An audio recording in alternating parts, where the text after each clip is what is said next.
Hello and welcome to the Stretch Zone. My name's Glenn Videlko. I'm an executive coach and learning facilitator in talent, teams and leadership, and author of the Stretch Zone.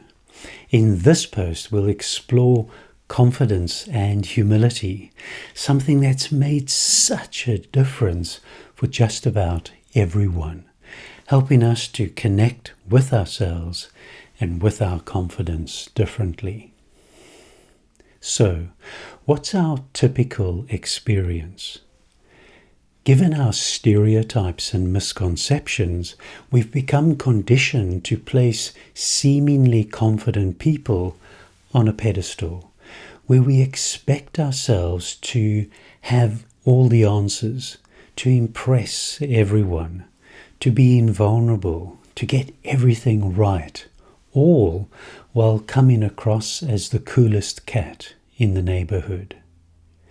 And with high expectations, the pressure escalates massively, and our confidence becomes more difficult. And with no other options, we psych ourselves up with confidence-boosting hype, and we end up stuck between a rock and a hard place, escalating the pressure even more. So, how does confidence and humility work? When we step aside from all the noise and hype and ask ourselves some independent questions about what confidence really is and what confidence isn't, we realize confidence is not the absence of humility. Confidence is the very presence of humility, and always has been and always will be. Confidence as the presence of humility goes against our stereotypical conditioning, where we confuse confidence with overconfidence and arrogance, with being the coolest cat on the block. And what we've put on a pedestal is not confidence, it's mostly overconfidence or arrogance. When anchored in humility, confidence has nothing to do with always delivering, with having all the answers, with impressing everyone, with being invulnerable, with getting it right, with knowing everything all the time, with being the coolest cat in the neighborhood. Genuine confidence has nothing to do with living up to all these irrational, pressure-inducing expectations that is played out in our daily diet of stereotypical catnip. So, what's the alternative? When we challenge what we think we know and connect with ourselves and with our confidence differently, our confidence emerges naturally from within, each in our different ways, and authentic and congruent, our natural confidence is real and sustainable. Confidence and humility are, in many respects, one and the same thing, where it actually takes confidence to show up in humility, and it takes humility to show up with confidence. When we realize there is absolutely no need to irrationally live up to all the ideas and expectations we've been conditioned to put on a pedestal, all that escalated pressure de-escalates, bringing about a whole new world of possibilities. So, in what way is humility such a powerful enabler?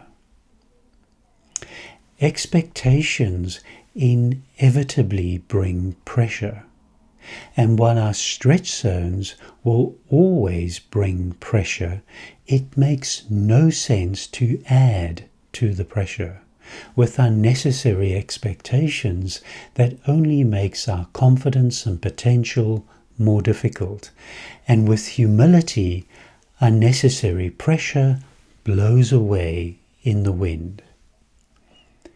At the heart of true confidence is the presence of humility, where we no longer feel the need to always deliver, to have all the answers, to impress everyone, to be invulnerable, to get it all right first time, every time, to living up to the conditioned catnip of stereotypical nonsense. With confidence and humility, we realize it's absolutely okay to say, I don't know, that's a great question, I'll take a look and get back to you.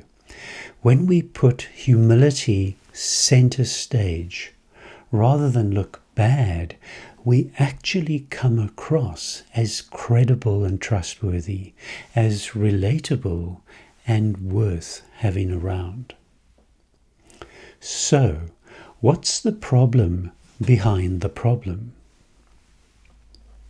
The underlying problem is that our stereotypes not only condition us to associate confidence with arrogance, with the absence of weakness, we also condition to associate humility with weakness. And we end up seeing humility as the opposite of confidence, and it's complete guano. Our problem behind the problem is we're conditioned to see humility as weakness, as being less than, that humility is about groveling submissively, something that is anything but confident, and displacing humility with arrogance.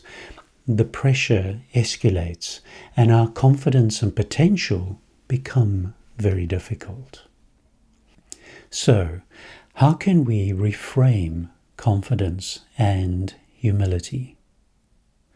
Contrary to our confidence stereotypes, confidence is not arrogance. Confidence and arrogance are two very different things. While arrogance repels, confidence attracts. So why? The reason why arrogance repels is that arrogance is the absence of humility, which is a surefire way to switch people off, and it's the same all around the world. In contrast, natural confidence attracts magnetically, simply because confidence is the presence of humility, and humility is an attractive energy that draws people in and takes people with you. So, why do we struggle with humility? While confidence and humility is mostly self-evident, we tend to struggle with this for two reasons. On the one hand, we mistakenly see humility as self-effacing, where we submissively put ourselves down as less than those around us. And with arrogance on a pedestal, we see humility as subservient and weak, as something to be avoided. In reality, genuine humility has nothing to do with weakness and subservience. Humility takes tremendous self-restraint and self-mastery, and is the very opposite of subservience and weakness. In fact, arrogance as self-serving self-indulgence is the very real weakness, which is why it repels. And on the other hand, confidence is not the presence of false humility, a virtue signaling we see so much of these days.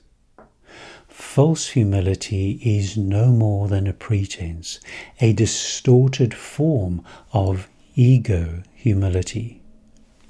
True humility has nothing to do with grandstanding how virtuous we are, where people broadcast their humility with such pride, which is no more than weakness and arrogance.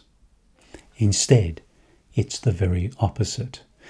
Genuine humility is the art of self-mastery, the art of being oneself, centered in strength, certainty, steadiness, absence of pride, and an unassuming realism. That is the very essence of confidence and integrity. And as expectations diminish, so does the pressure. In summary, while our stereotypical ideas condition us into thinking we have to be all things to all people all the time, that is no more than a stereotypical catnip addiction. In reality, natural confidence is the very presence of humility. And with humility, nonsense expectations and all the unnecessary pressure they bring blows away in the wind, and being confident, credible and trustworthy becomes so much more accessible, and we become so much more relatable. Thank you. I wish you all the best discovering your magic in your stretch zones. Trust yourself, be yourself, and enjoy yourself. Bye now.